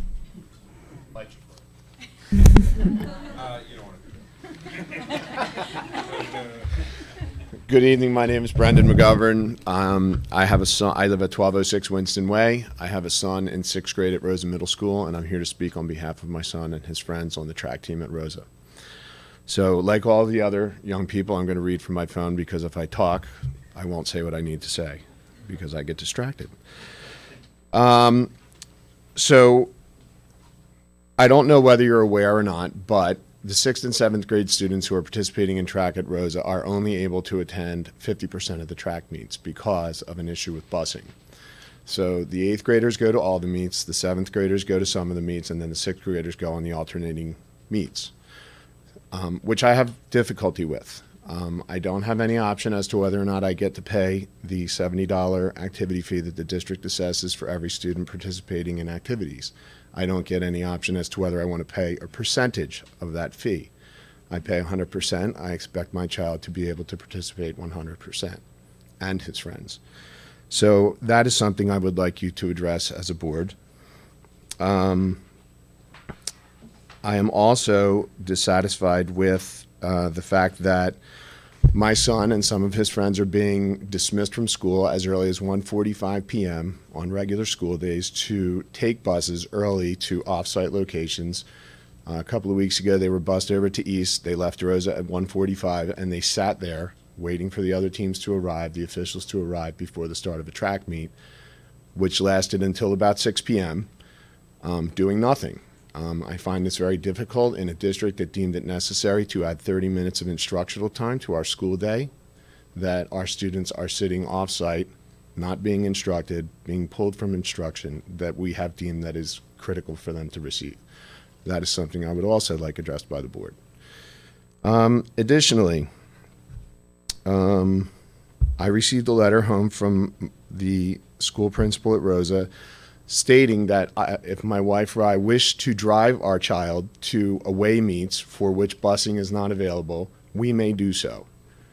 And we can fill out a permission form to sign for my own child to be driven by myself or my wife to a different location, which to me does not make any sense whatsoever. I would happily drive my son if necessary, but I think that that is unnecessary. I think the district should be finding the funds for the buses.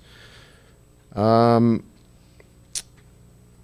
couple of years ago, as a cost-saving measure, the district removed JV teams or B teams to save some money. We have fewer coaches, we have fewer teams, we have fewer buses, fewer uniforms, et cetera, and we implemented the $70 fee. And I find it very difficult to believe that we are not able to budget adequate funds to get our children to the locations they need to be in a timely manner without the loss of instructional time. I feel that this is critical for this district and it's critical for the board to address. I know there are some other people behind me who share similar concerns, and I thank you for listening.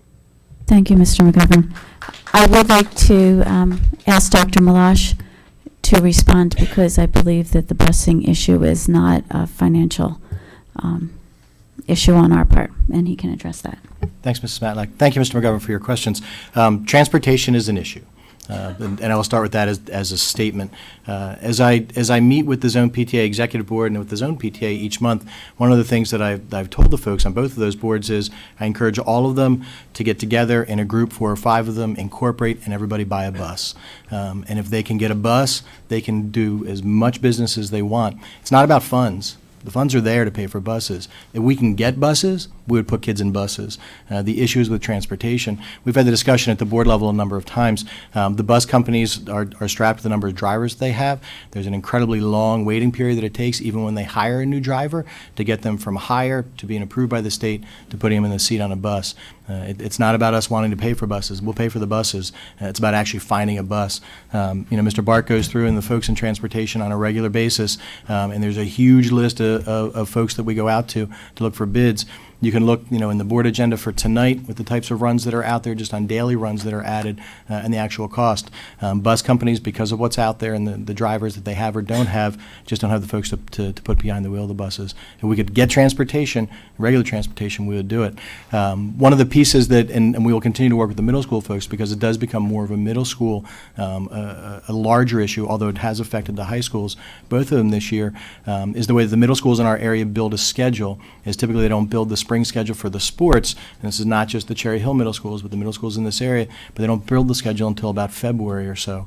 So by that time, when we're trying to get runs bid out, the bus companies that do have the runs, there's very few dates that are left. So remember that spring season is the most heavily used and heavily subscribed season for after-school transportation. Some of the buildings have tried to work it out where they do send the kids earlier or they send the kids later. The bus companies will tell us they can give us many buses as we want after 4 o'clock, or as many as we want on Saturday or Sunday, if we're willing to schedule events at that time. It's just their reality. But again, spring sports is the most heavily subscribed after school between middle schools and high schools in this area, just because of the number of sports that are competed. But I appreciate your comments. If anybody has suggestions of additional bus companies that would like us to send information out to get bids, we certainly can look into them. But that's where we are. All right, I would appreciate it if you would. Thank you. Thank you. Good evening, Board. My name is Larry Abrams, 434 Columbia Boulevard, and I am here to also talk about the track program, but specifically at West, the track and cross-country program. Joe Donnelly and Nicole Anderson are both here representing the Cherry Hill Cross-Country Boosters program. There are about 25 parents, cross-country parents, who are deeply concerned about getting the right coach to replace coaches Mididiri and Brake. Both of them were excellent. They took the team to the 2013 Patriot Division. That team, they were the champs. And we just hope that the right coach gets put in, not someone who's there for the stipend or who thinks that coaching cross country is easy.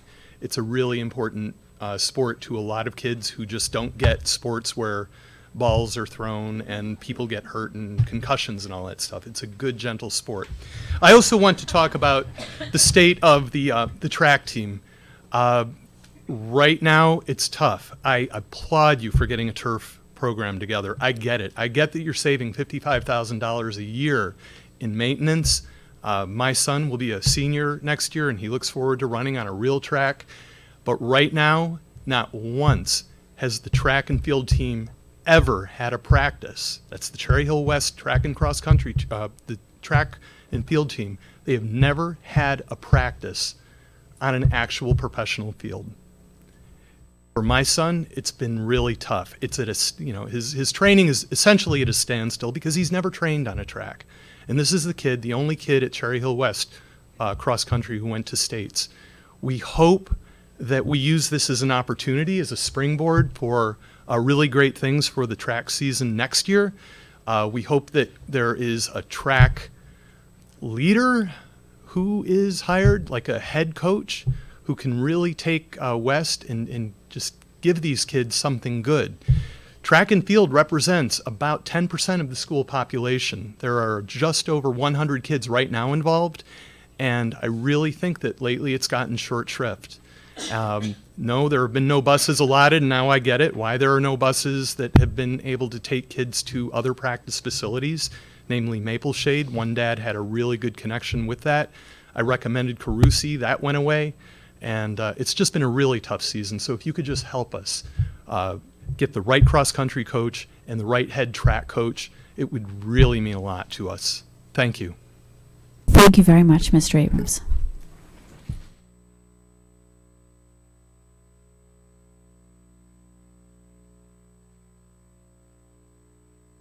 About track too, Ed Rosa. Okay. I'm not talking about track. Okay. Sorry, Jana Challenger to White Oak Court. Basically, I agree with everything that Mr. McGovern said. I have twin boys that attend Rosa International Middle School. They are on the track team, and I'm just going to bring up a letter that I sent Mr. Guy concerning our long jump pit. There are 130 members, at least, I think, on the track team. So you can see it takes, track is a big part of middle school, and the track conditions that they have, the long pit conditions they have at the school are not acceptable. And yet the baseball teams, softball teams, all of their fields are upkept, throughout the years, where track is not. I said, "Dear Mr. Guy, I became aware that the students were no longer practicing long jump due to the bad condition of the pit. I took the liberty to look and take pictures of the pit and the runway to the pit. How are the students supposed to become proficient at jumping if the pit is closed? Why was it not cleaned up or cared for prior to the beginning of the track season? Who is in charge of taking care of the pit? The students should have the opportunity to do the best they can when competing against other schools in this event, but clearly they do not without a workable pit. Sports are an important part in a student's character development and self-confidence, especially in track, where it is not only a team sport but an individual sport. And his response was, we are aware of the long jump pit concern. I will reach out to our buildings and grounds crew to see where they are with regards to repairs. I would like the board to answer my questions on that. You know, who does take care of the track conditions at Rosa Middle School? And it seems like you're saying that they're, you know, the bus is a whole nother issue. All the issues that you brought up all kind of compile into this whole thing to do with track, and, you know, why are they kind of left out by the side?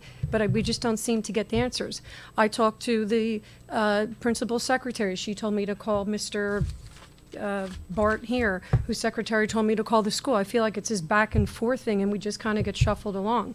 So I would like some answers concerning the track pit. And my father's even willing to help design the track pit and help it out.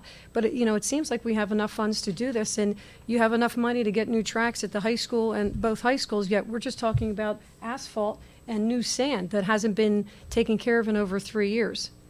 So please consider our requests. Thank you. Thank you very much. May I ask, when did you send that email to Mr. Guy, and when did he respond to you? Wednesday, April 20th.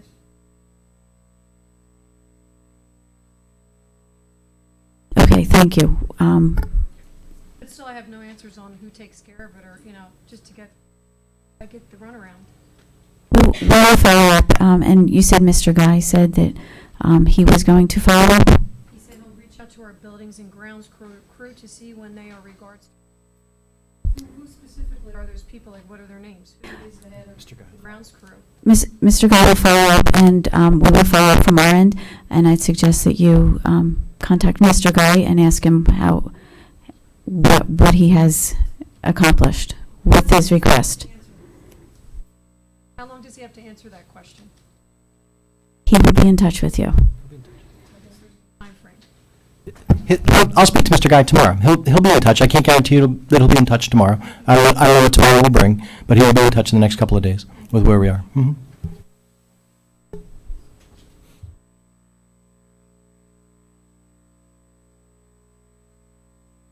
Good evening. My name is Sandy Martinez, and I'm at 301 Browning Lane in Cherry Hill. My daughter is a sophomore varsity East player, and I want to talk about the softball fields. We were here last year, as some of you may or may not remember, because we had picket signs, and we were concerned with the safety of our girls and our fields and the condition that they are in, and they continue to be in. Cherry Hill East is part of an Olympic conference. However, our facilities are far from anything Olympic in nature. Cherry Hill West has a dugout, they have a fence, they have electric scoreboard. We have none of those things. We don't even have bleachers for people to sit in. You know, we have a problem when it rains, we have a problem when it's hot, we have a problem when the weather is fantastic because we have subpar conditions. My daughter is an outfielder. She has fallen in a hole. She has fallen in a divot. She has traveled over a makeshift fence. She has flew over a fence yesterday in a game. So I'm here to implore the board, again, to please put our fence up. It was discussed last year that the fence would be put up, yet we still have no fence. We're a month into our season. I listened tonight. I've been here all night. You know, I'm so impressed by academics. This is a great community. We have smart kids. This is obviously why I live here. My child is not only smart, she is athletic. So it is very important, just like the track, you know, families, parents are here to support their children with the problems with track. These softball girls need to have safe fields. There is no reason. My daughter has 2 more years to play in East. And I want it to be a great experience for her. This is now, she's done. This is it, sophomore year. She's going to be a junior. She's preparing for college now. You know, she's getting emails now from coaches. So it's kind of pathetic that we have to be embarrassed. You know, we play against schools like Eastern, you know, and these other large schools, because we're in that conference because the size of our schools. But our fields are lousy. They're lousy and they're unsafe. And I'm not sure what it's going to take for there to be any change. You know, a fracture, a torn ligament, a concussion, something. We can't even, the kids aren't even covered in a dugout. You know, we were supposed to have an event on Saturday, and, you know, we had tarps over the dugout while it poured rain. We waited to see what was going to happen. And the other team had nothing. We didn't even have tarps to offer them. You know, I asked them to come stand under our tents. It's not fair, and it's not right. So I implore you, I implore the board to at least work with us to get what we need done, you know, however we have to do it. You know, by our own, with the Booster Club, we raise money. Again, like everyone else, I paid my $70. You know, it's not right. It's not right. And 100 yards away, we have a baseball field that's spectacular, however it got there. So if you would please consider what I'm asking tonight. And certainly the fence. Thank you for your comments. I've made a note of your comments, and we will look into it. Thank you.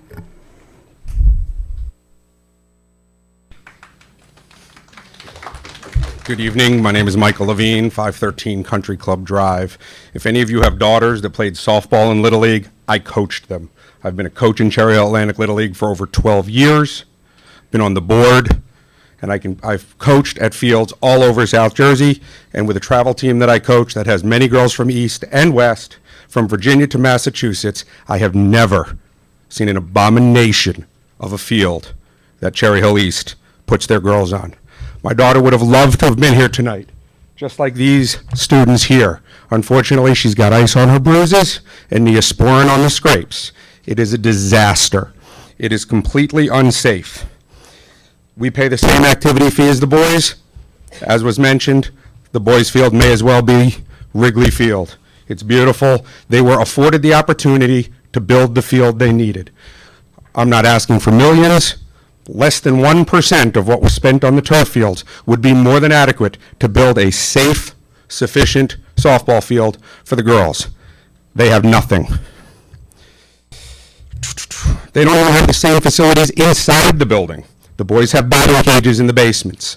The girls, if it rains, they have to go into a gym and use softy balls, spongy balls. They can't even use a real hard softball to train and practice. The boys have wonderful hitting cages. I don't know who paid for them, but they have the space allocated. That's all we're asking is equal access to the facilities as the boys have. The girls should be entitled. I'm sure some of you have daughters. What would you say to them if they said, how come the boys have more than we do? It's the same sport. We're students, we're student athletes. We should have the right to pursue our desires as well. This young gentleman will be supporting perhaps the first female president of the United States. We have a female president of our Board of Education, yet our girls are being disrespected. It's unacceptable. Sorry, I scribbled. Can't read my own handwriting.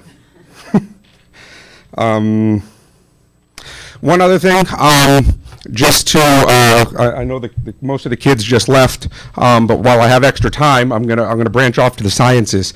I have a special needs daughter in the district. Mr. Gallagher is more than familiar with her in his days at ROSA.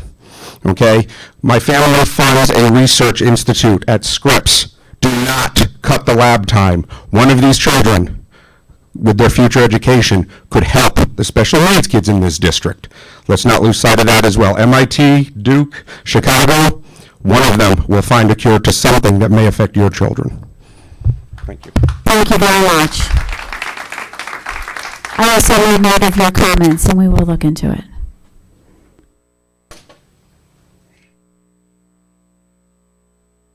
Hi, my name is Linda Geis, 229 Munn Lane. I'm also here related to softball, girls softball at Cherry Hill East.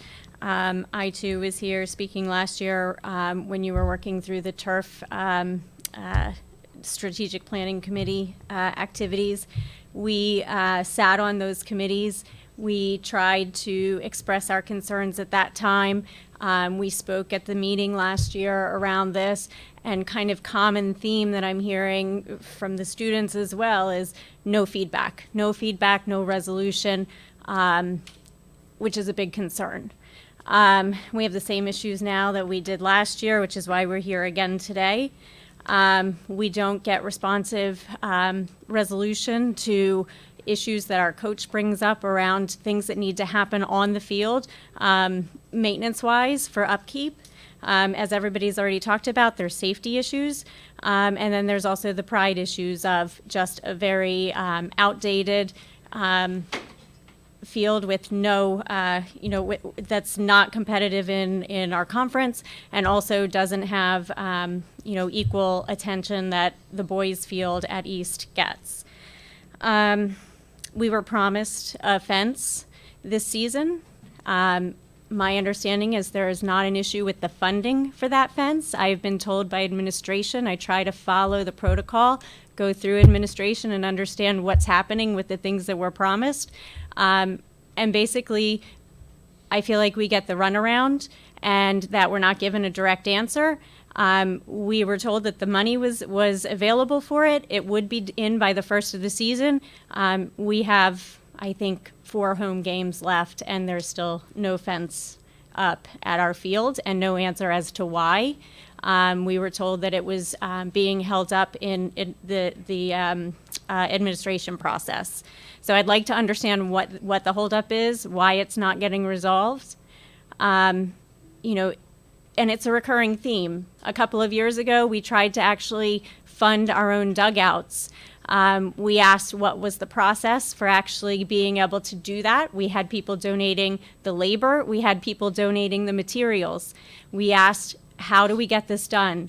We followed the process that we were told. We said that we were told we had to have engineering designs submitted and various other paperwork. We submitted that. We got everything in the hands of the folks here at Malberg administration, and it sat and it sat, and finally we just gave up because nobody would even answer us how to get it done. So the fact that we have these recurring themes of it's not a money issue, it seems like a process issue where we're running into red tape and people aren't responding to us, and that's a problem. So thank you for your attention. Thank you very much. We'll look into that process that you brought to our attention. Thank you. Okay. And how will we hear back about it? You can come to a board meeting and we can respond back to you about it. Unless you would like us to respond directly to you, and then you may leave your email address with Mrs. Wilson, who is over at that table, and we can respond directly to you. Okay. Publicly, it would be at a board meeting. Okay. Thank you. Is there anybody else who would like to approach the microphone?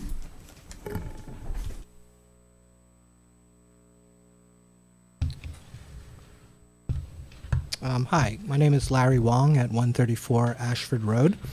First, I want to say it's amazing to see the students here testifying for things that they believe in. I think you remember we all saw the same thing when the world languages in middle school was going to be eliminated. We saw the same passion from the students. And I will say, I think I do share some of the same frustrations that was expressed by the student at East coming from some of the parents.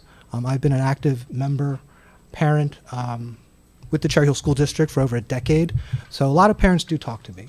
I come to monthly meetings with the administration, and I try to share some of this information that we have.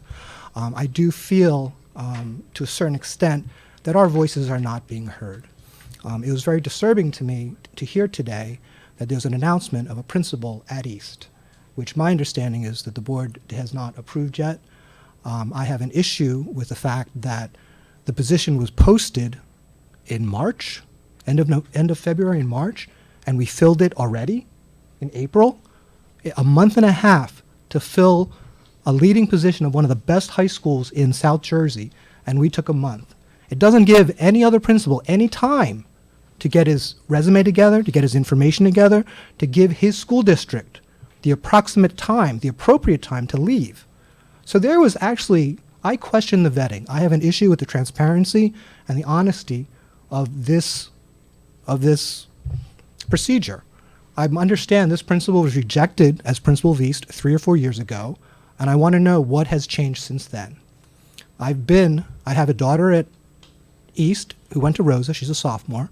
She did take QPS, which was very valuable. She's excelling in her sciences. She also takes world languages, which will allow her to, she's going to go to France again next year. The issue that I have with the vetting process, again, it just doesn't give enough time. How are we supposed to find the right candidate in a month and a half? I mean, the position was already pre-picked before the position was even posted, and I really have an issue with that. I also have an issue with the fact that an announcement was made before the board has even approved this person. And what has changed in the last 3 or 4 years? I've had a daughter at Rosa, and I've had a daughter at 8th grade at Beck.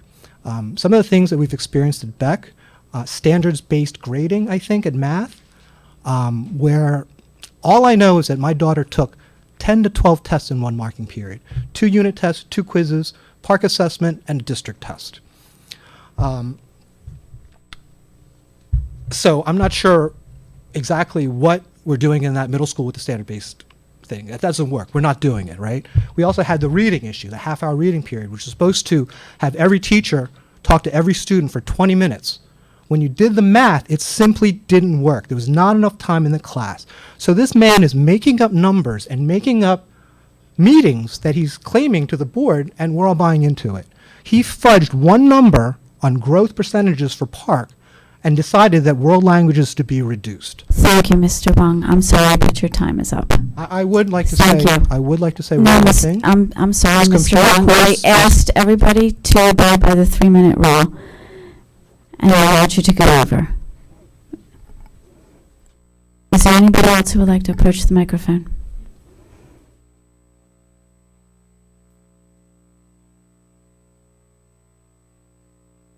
Pat String, 113 Valley Place. I came here for one reason, and there's another issue, the busing issue. My daughter goes to Rosa.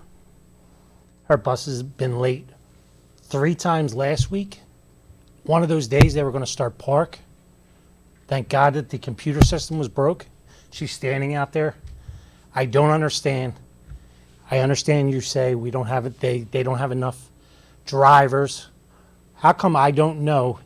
I got a response from the person I called at Cherry Hill Schools that they found out that that bus was late from a parent that was waiting for their child to be picked up. How come that bus company doesn't let us know? Doesn't let you know. I'm in New York City, and I get a call from her, Dad, I'm standing out here for the bus. It hasn't come. So what is she supposed to do? Is she supposed to walk back home, try to find a ride to school? Nobody has an answer. I get the answer is, we're sorry. It won't happen. The next day, same thing, same thing. Today I get the call. Your bus is going to be late for on the way home. This same bus route, continuously late. But nobody gives you an answer. Nobody can tell me why we're still using that bus company or why we're not having a meeting with them to say, this can't go on. Why are our children standing out at the bus, waiting for a bus that doesn't come, or a parent calls to say, hey, the bus hasn't come. And the lady on the other line says, really? That's the first time we're finding out. We need to hold that bus company accountable. Don't you agree? Thank you. We will take your concerns to administration and ask them why the concerns you've brought to us, why the bus is late. Okay, the other Thank thing you. is about Rosa, the track. Their coach has come to us and said the pit doesn't have any sand. Again, we get no answers when that sand is going to be put in there. I called somebody who was going to dump truck sand there. Well, you can't do that. It's up to the school district to do that. Why should Brendan's son and the other 29 kids not have sand to jump in? Learn how to do it. You don't. I've said, I've made a note and we will look into it. I have no answer for you right now. We will look into it. Okay, thank you. There's sand that just hasn't been cleaned up for 3. Is there anybody else who would like to approach the microphone?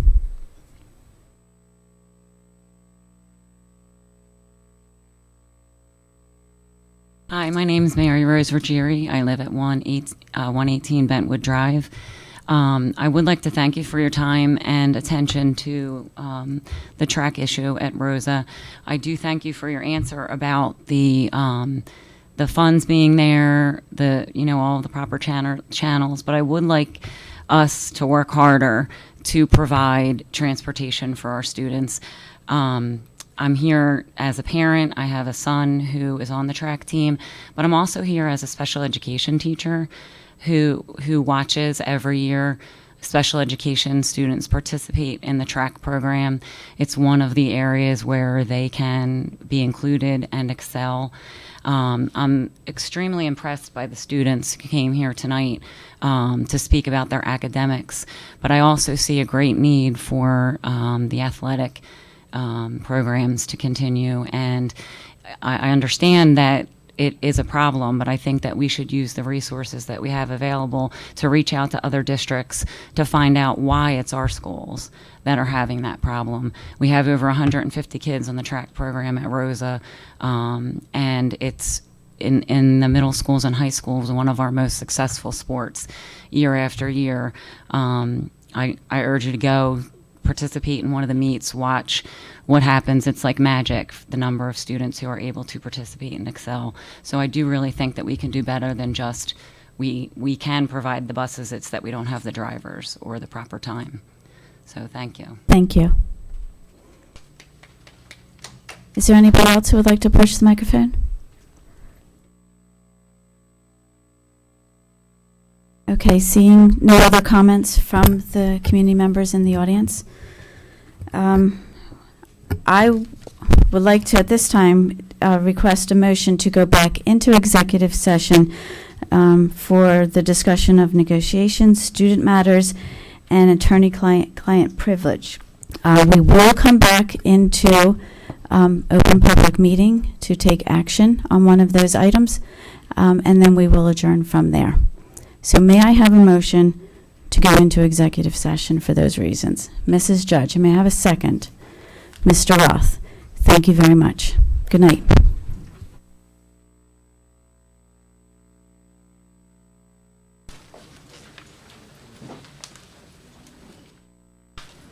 Nice meeting you, Linda. Nice meeting you too. Look forward to working with you.